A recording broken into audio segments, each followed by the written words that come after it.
Mr. Robertson, I found one media report last week particularly interesting. It involved Energy Fuels Resources. This is a uranium mining and milling firm, and their former lobbyist, I'm sure you've heard of him. His name is Andrew Wheeler. He was just named our EPA administrator. In his position, he's tasked with protecting the health of the American people and the health of our environment. Mr. Robertson, are you aware that per these investigative reports, certain industry interests were given the opportunity to lobby the Department of the Interior on the monuments review before the review publicly began? Sir, I'm totally unaware of that. His ties to the Trump campaign in gaining special access to the Department of the Interior.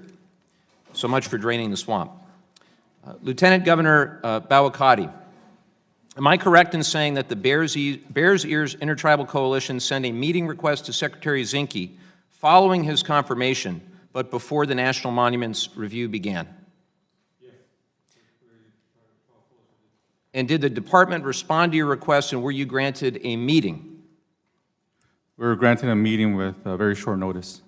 How would you contrast the response you received with the unfettered access given to the uranium mining company represented by Mr. Wheeler?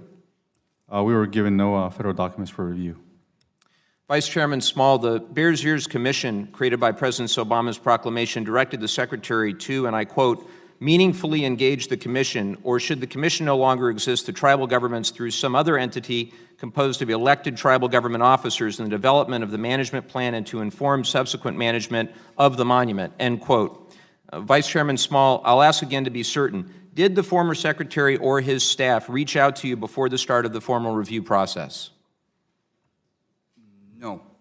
Did the department reach out to you before the President's proclamation to eliminate 85% of Bears Ears? No. Would you agree that's a pretty glaring oversight, given, after all, how you'll be impacted?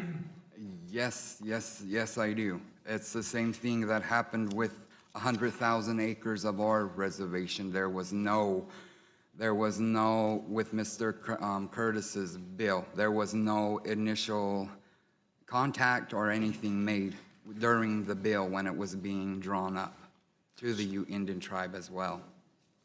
Thank you. So secret backdoor meeting with now EPA Administrator Andrew Wheeler on behalf of the big corporations who stand to benefit. No comparable discussion allowed with any of you who will be directly impacted.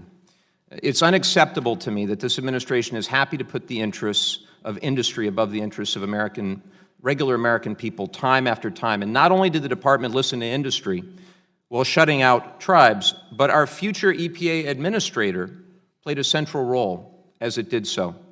So it's appropriate, Mr. Chairman, that we're holding this hearing during, of all weeks, Sunshine Week, a week when we emphasize the importance of public information.